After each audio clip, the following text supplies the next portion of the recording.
धरना देने इस्लामाबाद कंटेनर लेकर के आए और कश्मीर कॉज उस वक्त शह सुर्खियों में था, इंटरनेशनलाइज हुआ था और इन्होंने उसको पीछे कर दिया और अपने धरने को आगे कर दिया। उसके बाद फैटिफ के ऊपर जब हम इनसे मुज़ाकरात करने लगे, वहाँ पे एक बार फिर इन्होंने प्राइम मिनिस्टर इमरान खान साहब को ब्लैकमेल करने की कोशिश की कि हम आपको फैटिफ में तब वोट करेंगे जब आप हमें NRO दे देंगे। और ये लेकर के आगे प्रपोज्ड अमेंडमेंट्स नैब ऑर्डिनेंस में कि नैब को तब्दील कर दिया जाए। 38 में से 34 इन्होंने तारामीम जो हैं वो तजवीज़ कर दी। और इसका मकसद क्या था? इसका मकसद था सिर्फ ज़ाती जो केसेस हैं इनके, उनसे इन्हें रिलीफ मिले और उसके बेनिफिशरीज जो थे। और ये इन्होंने लिख के दिया है, चेयरमैन साहब, ये इन्होंने लिख कर दिया है। पाकिस्तान पीपल्स पार्टी और PMLN ने ये तहरीरी तौर पे दिया है इमरान खान साहब को कि आप हमें ये हमारे साथ मुफाहमत करें, मसालियाती ऑर्डिनेंस हमारे साथ साइन करें। इसकी लंबी डिटेल है, लेकिन कुछ चीदा पॉइंट्स जो हैं मैं आपके सामने रखूंगा, हाउस के सामने। इसके जो बेनिफिशरीज हैं पहले ओवरऑल वो देख लेते हैं।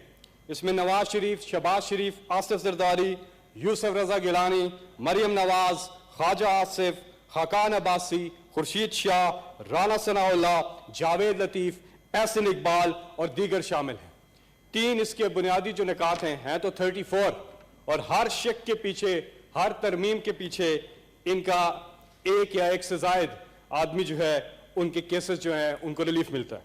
नंबर 1 ये कहते हैं कि 99 से पहले के तमाम केसेस खत्म कर दें।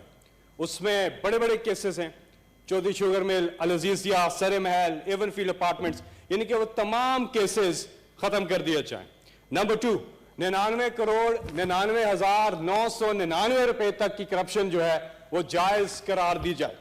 नंबर 3 नैब जो है वो मनी लॉन्ड्रिंग को ना देखे पब्लिक ऑफिस होल्डर के एतबार से कि वो कर सकता है, पब्लिक ऑफिस होल्डर जितनी चाहे मनी लॉन्ड्रिंग करे, नैब उस पे उसको नहीं चेक कर सकता। इसमें बाकी भी डिटेल्स हैं, लेकिन इसके चीदा निकात हैं।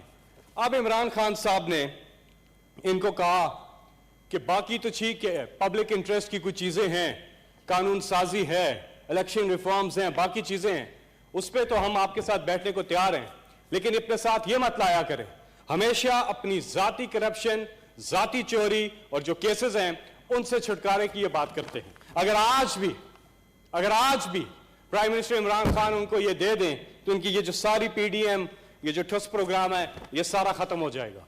इनके इस्तीफे लतीफे बन गए हैं और इन्होंने सारा वक्त लगाया है अपनी करप्शन के पीछे। अब लोगों को पता है कि लोग, अवाम किसी की करप्शन बचाने के लिए सड़कों पे नहीं निकलते। इन्होंने कहा जी लाहौर फैसला करेगा, तो लाहौर ने तो अपना फैसला कर दिया, लाहौर ने आपको रिजेक्ट कर दिया। फिर ये इस्तीफों वाली बात पे अपनी ही पार्टियों के लोगों को धमकाने लगे। उन्होंने भी कहा कि हम इस्तीफे नहीं देंगे क्योंकि हम आपकी करप्शन बचाने के लिए हम क्यों इस्तीफे दें, हमने जिन नशिस्तों पे इलेक्शन लड़ा, करोड़ों रुपए लगाए हैं, हम क्यों इस्तीफे दें। तो इन्हें समझ आनी चाहिए कि ना अवाम इनकी करप्शन बचाने के लिए निकली, ना इनके अपने लोगों ने इस्तीफे दिए इनकी करप्शन बचाने के लिए। तो NRO के अलावा तो बात हो सकती है, लेकिन इमरान खान साहब इन्हें कभी भी NRO नहीं देंगे। जनाब चेयरमैन, अब जब इनका ये पूरा ड्रामा फ्लॉप हो गया, इस्तीफों वाला भी, तो ये अपनी बात से पीछे हट गए। अब मार्च की बातें कर रहे हैं, जो मर्जी करे, जी आए अनुसो बिस्मिल्लाह, मार्च करें। पहले भी की थी आपने, कंटेनर पे सेल्फियां लेकर वापस चले गए थे। विक्टिमाइजेशन है क्या? विक्टिमाइजेशन, पॉलिटिकल विक्टिमाइजेशन ये है जो इमरान खान के साथ इन्होंने किया जब वो ऑपोजिशन में थे। एक बैनुल अक़वामी इंकिशाफ होता है पैनामा पेपर्स का। वो प्रॉपर्टीज जिनको ये मानने से इनकार करते रहे और कहते रहे, मरियम बीबी कहती रही कि मेरे खानदान की लंदन तो क्या पाकिस्तान में भी कोई जायदाद नहीं है। और जब पैनामा पेपर्स में वो चीजें निकल आई, इमरान खान साहब ने उस पर आवाज उठाई। इन्होंने इमरान खान साहब को पॉलिटिकल विक्टिमाइजेशन का निशाना बना दिया और उनको अदालत लेकर चले गए। अब इमरान खान ना मुल्क से भागे, ना ही अदालत पे हमला किया, 1 साल मुकदमा चलता रहा। इमरान खान साहब ने जवाब दिए। जिस तरह आज पूछे जाते हैं सवाल, आपने टेक्निकल सवालों के जवाब देने। इमरान खान साहब ने 40 साल पुराना रिकॉर्ड दिया, उस हलाल की कमाई पे जो बाहर की, और एक एक पैसा पाकिस्तान लेकर के आए बैंकिंग चैनल्स के जरिए। 60 से ज्यादा इमरान खान साहब ने दस्तावेजात दी, और कोई पब्लिक ऑफिस होल्ड नहीं करते थे, फिर भी उन्होंने एक एक पाई का हिसाब दिया और अदालत से सुरखरू निकले। इन पे जो केस था, वो जो मरियम बीबी कहती है कि मेरी लंदन तो क्या पाकिस्तान में भी जायदाद नहीं है, वो असल मालिका निकल आई उन फ्लैट्स की जो दुनिया की सबसे महंगी जगह लंदन, लंदन की सबसे महंगी जगह मेफेयर, उन फ्लैट्स की वो असल मालिका, बेनिफिशियल ओनर निकल आई मरियम बीबी।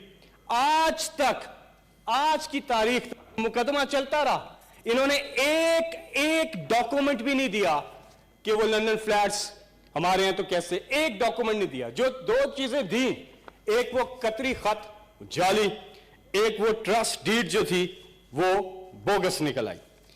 तो कहने का मतलब यह है कि पॉलिटिकल विक्टिमाइजेशन डिफाइन कर लें कि वो होती क्या है। हमारे अपने लोग जब उन पे कोई चीज आई, उन्होंने वजारतें छोड़ी और अपने जवाब दिए, जाके इदारों पे हमला आवर नहीं हुए। हमारे वजीर हैं उसमें शामिल, उन्होंने अपनी वजारतें छोड़ी, इम्पार्शियल हुए और जाकर अपनी अपनी चीजों के उन्होंने जवाब दिए। जी जनाब चेयरमैन, बात यह है कि सियासत और ये जो सियासी इंतकाम की जो डेफिनेशन है, देखिए बहुत से अमूर के ऊपर गवर्नमेंट जो है हमेशा पहले दिन से प्राइम मिनिस्टर इमरान खान साहब तैयार हैं, डायलॉग्स के लिए तैयार हैं, लेकिन वो डायलॉग्स जो पब्लिक इंटरेस्ट की चीजों पे हो, पर्सन स्पेसिफिक जो ये कानून साजी करवाना चाहते हैं, उसके ऊपर मुज़ाकरात कतई नहीं हो सकते। अब एक बंद गली में फंस चुके हैं, इनकी सारी चीजें फ्लॉप हो चुकी हैं, और उस बंद गली में, डेड एंड स्ट्रीट से निकलने का सिर्फ एक रास्ता है, और वो है कंस्ट्रक्टिव ओपोजिशन, तामीरी ओपोजिशन। जहां पब्लिक के इंटरेस्ट के खिलाफ अगर हुकूमत जा रही है, हुकूमत की तस्हीह करें, और जहां हुकूमत ठीक जा रही है उसका साथ दें। ये है कंस्ट्रक्टिव ओपोजिशन।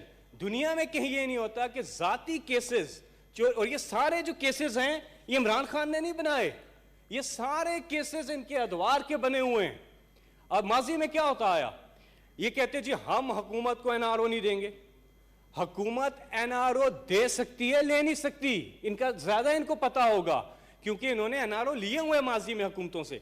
जनरल मुशर्रफ की जब हुकूमत थी, इन दोनों पार्टियों ने उनसे एनआरओ लिया था, और जब इनकी हुकूमतें थी पहले एक दूसरे के साथ ये एनआरओ करते रहे थे। तो हमेशा जो गवर्नमेंट में होती है पार्टी, या गवर्नमेंट जिसकी होती है, वो ही एनआरओ दे सकती है, वो एनआरओ लेती नहीं है। और इस चीज का अंदाजा सबसे ज्यादा इनको है क्योंकि उनको आदत है एनआरओ लेने की, इन्होंने बहुत ज्यादा एनआरओ हुकूमतों से दिए हुए हैं। जी सर, मैं सिर्फ वाइंड अप कर रहा हूं। असल में इस मुल्क का सबसे बड़ा मसला जो अभी सेनेटर वलीद इकबाल अपनी स्पीच पे कर रहे थे, कायदे आजम की उन्होंने जब बात की, तो उस वक्त 1947 में ये जो बता रहे हैं, उन्होंने कहा कि पूरी दुनिया में करप्शन एक मसला बन रहा है, लेकिन बड़े सगीर में ज्यादा करप्शन है। और आज हमारे मुल्क का सबसे बड़ा जो मसला, जो इमरान खान साहब ने आज से 24 साल पहले जो अपनी पार्टी शुरू की, वो शुरू इसलिए की कि करप्शन और मनी लॉन्ड्रिंग का खात्मा किया जा सके।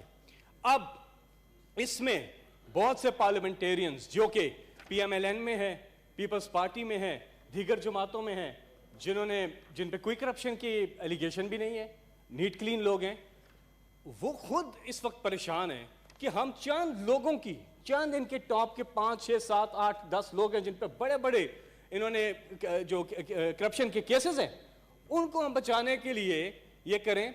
तो इसलिए विद इन पीडीएम भी टूट फूट और विद इन पार्टीज भी इस वक्त टूट फूट का शिकार है। और हम सबको, सारी कौम को करप्शन के खिलाफ खड़े होना है, क्योंकि करप्शन मुल्कों को बर्बाद कर देती है। और वो शायर कहता है कि भूख फिरती है मेरे मुल्क में नंगे पांव, भूख फिरती है मेरे मुल्क में नंगे पांव, रिस्क जालिम की तिजोरी में छुपा बैठा है। तो जब हम एक कौम, पूरी कौम इकट्ठी नहीं होंगी, ये अवान, यहाँ पे हम अवाम के लिए आते हैं, अपनी जाती करप्शन के केसेस को तहफ़्फ़ुज़ देने के लिए नहीं आते, हम यहाँ पे पब्लिक इंटरेस्ट की लेजिस्लेशन के लिए आते हैं और हमें वही करना चाहिए। वरना वो इफ्तिखार आरिफ ने कहा ना कि गरीब शहर तो फाकों से मर गया आरिफ, अमीर शहर ने हीरे से खुदकुशी कर ली। हम इस निज़ाम में इतनी बड़ी कहीं तकसीम तो नहीं ला रहे, और तकसीम है, ये तकसीम है जो अल्लाह को नापसंद है। और अल्लाह ताला ने कुरान पाक में भी हमारी कई जगहों पे रहनुमाई फरमाई है।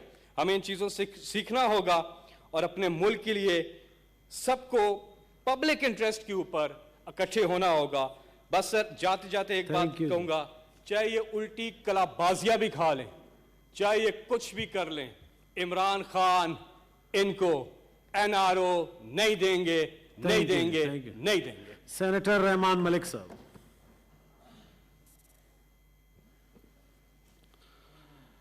Thank you, Mr. Chairman. With a very heavy heart, I am going